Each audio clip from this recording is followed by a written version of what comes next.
Olá, meus amados irmãos, bom dia, a paz do Senhor a todos. Carlos, servo de Cristo, o mensageiro da palavra do Senhor. Glória a Deus, aleluias. Eis-me aqui, meus amados, para continuar o nosso estudo em Atos, capítulo 5. E hoje, meus irmãos, nós vamos estudar do versículo 12 ao 16. Nós vamos entender qual é o impacto da santidade da igreja. Amém? Versículo 12 do seu capítulo 5 de Atos. E pelas mãos dos apóstolos, muitos sinais e maravilhas eram feitos entre o povo. E estavam todos unanimemente no portiço de Salomão, quando aos outros ninguém ousava ajuntar-se com eles, mas o povo tinha-os em grande estima. E muito mais crentes no Senhor eram acrescentados, multidões de homens e de mulheres, de modo que levavam os enfermos para as ruas e os colocavam em cátares e em massas, para que ao menos a sombra de Pedro, quando estes passar, cobrisse algum deles. E afluía uma multidão até das cidades circunvizinhas a Jerusalém, trazendo pessoas enfermas e atormentadas de espírito imundos, e todos eram curados em Cristo Jesus. Amém, meus irmãos? Glória a Deus. Olha só, meus irmãos, a igreja primitiva, ela era radical contra o pecado, e o resultado disso era contínuo, era um crescimento contínuo. Sinais e maravilhas continuavam acontecendo, e em grande número, e até mesmo a sombra de Pedro, meu irmão, era o suficiente para realizar mais um milagre na época. Deus só pode agir dessa forma onde há completa liberdade para Ele operar. E isso só acontece quando pessoas assumem o compromisso genuíno com Ele e vivem em santidade. No entanto, meu irmão, quando o Senhor e o Espírito não são recebidos na vida de alguém, o pecado continua tendo domínio, como acontecia com os mestres da lei.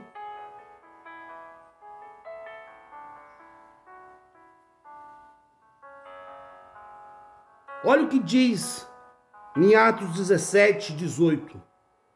Então, levantando-se o sumo sacerdote e todos os que estavam com ele, que eram da seita dos saduceus, e encheram-se de indignação e lançaram suas mãos nos apóstolos e os puseram na prisão pública. Ou seja, meu irmão, a mente do homem é deputada pelo pecado. Os mestres da lei invejam o crescimento da igreja e a forma como Deus usava os apóstolos, o que levou eles a ordenarem novamente a prisão dos apóstolos. Não era para esses mestres agirem assim, mas eles escolhiam dar lugar para o orgulho e para a inveja, ao invés de deixar Deus guiar os seus corações. Exatamente como Caim fez na situação com o seu irmão lá em Gênesis 4. Caim fez o que era mal aos olhos do Senhor, trazendo o pior do seu rebanho para ofertar para Deus. Meus irmãos, agora Abel fez o que era certo e trouxe para oferecer como oferta os melhores animais do seu rebanho. Obviamente, Caim teve a oferta rejeitada e a de Abel foi aceita pelo Senhor. Mas isso deixou Caim furioso e Deus lhe disse: por que você está tão furioso? O Senhor perguntou a Caim: por que está tão transformado? Se você fizer o que é certo, será aceito, mas se não fizer, tome cuidado. O pecado está à porta, à sua espera, e deseja encontrá-lo, mas é você quem deve dominá-lo. Fala lá em Gênesis, no seu capítulo 4, versículos 6 e 7. Sendo orgulhoso, ele não deu ouvido ao Senhor e matou Abel por sentir inveja dele. Olha o que o orgulho de Caim fez com ele. O orgulho permitiu que Caim matasse o seu irmão por sentir inveja, meu irmão. Apesar de Caim e os mestres da lei até confiarem em Deus, essa confiança não era bastante, pois eles não entregaram os seus corações a ponto de viverem em obediência com Deus. Meus irmãos, a natureza pecaminosa só pode ser controlada por um coração completamente voltado para Deus. E quem não se entregar totalmente a Deus, em algum momento será dominado por esse instinto natural. Quando domina alguém, o pecado não permite as pessoas enxergarem os próprios erros e deturpa sua maneira de pensar, meu irmão. Mas pelo arrependimento diante da presença de Deus é possível se ver livre do poder dele. É possível se ver livre.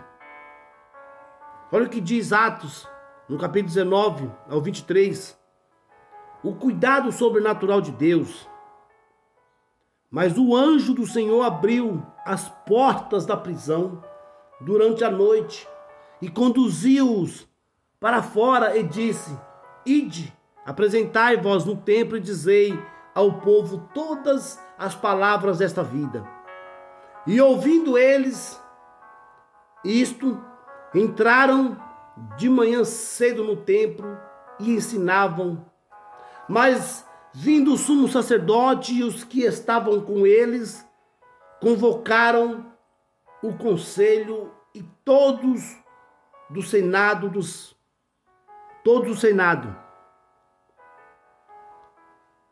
de Israel e mandaram buscá-lo na prisão. Mas quando os oficiais chegaram, eles não foram encontrados na prisão. E retornando, informaram, dizendo: encontramos verdadeiramente a prisão fechada, com toda a segurança, e os guardas de pé diante das portas. Mas quando a abrimos, não encontramos nenhum homem dentro da prisão. Ou seja, meus amados irmãos, presos e com toda a segurança, guardando o cárcere, os apóstolos viram Deus cuidar deles sobrenaturalmente. Deus enviou o seu anjo de noite para tirar os apóstolos da prisão e direcioná-los a voltarem a pregar a mensagem do evangelho logo pela manhã. Porque o Senhor queria confundir os falsos mestres e mostrar que estava com os apóstolos. Meus irmãos, como Davi mencionou em um dos seus salmos, os que esperam no Senhor não serão confundidos, mas sim aqueles que transgredirem sem causa. Glória a Deus. Além disso, meu irmão,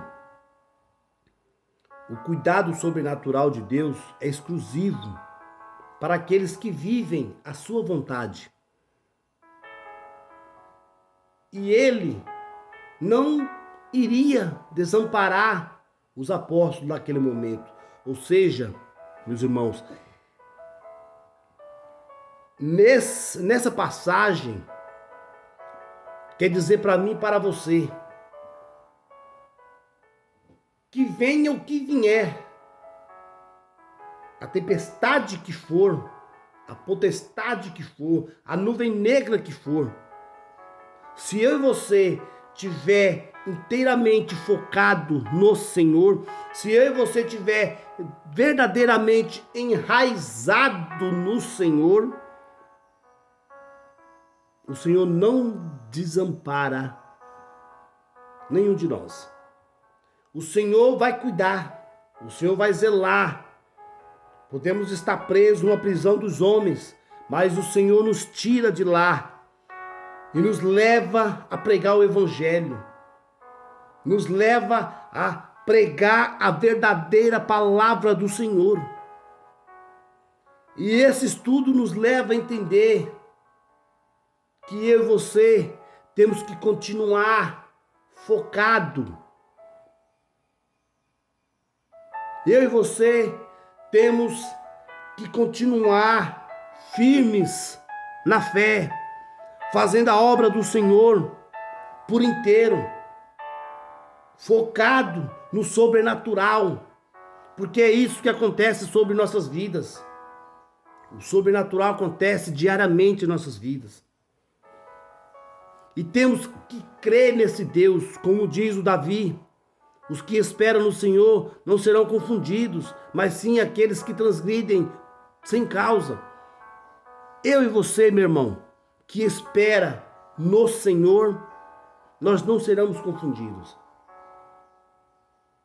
O Senhor vai agir exclusivamente em nossas vidas. E nós vamos fazer a sua vontade, porque Ele não vai desamparar. Então não há inferno, não há nada que possa impedir a obra do Senhor. Então, meus irmãos, essa é a mensagem, esse é o estudo, o segundo estudo da terceira semana. Amém, meus irmãos? Que os irmãos venham se aprofundar mais e mais nesses estudos e se encher com esse alimento maravilhoso. Amém, meus irmãos? Glória a Deus. Não se esqueçam, meus irmãos, de deixar o seu like. Deixa o like, meu irmão. Amém? Se inscrevam. Acione o sininho de notificação e deixa o like lá para nós. Amém? Ajuda o irmão a levar esse evangelho a mais pessoas. Amém? Deus abençoe, meus irmãos. Carlos, servo de Cristo, o mensageiro da palavra do Senhor.